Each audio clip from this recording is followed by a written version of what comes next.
students, and welcome to week 7 in your online lifespan growth and development class.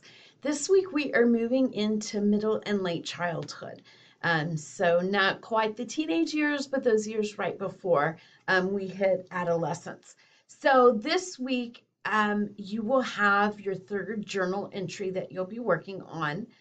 Same rules as always with the journal. You've been doing a great job in following all the directions, so just keep up what you've been doing there. Of course, just a new prompt that takes us into a new stage of the lifespan.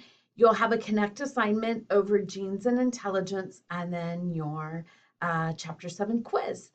So this week, all these are due on March 9th.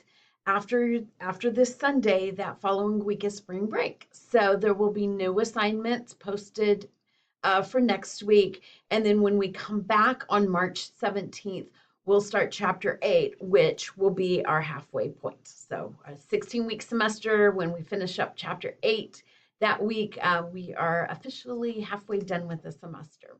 So please let me know if you have any questions whatsoever.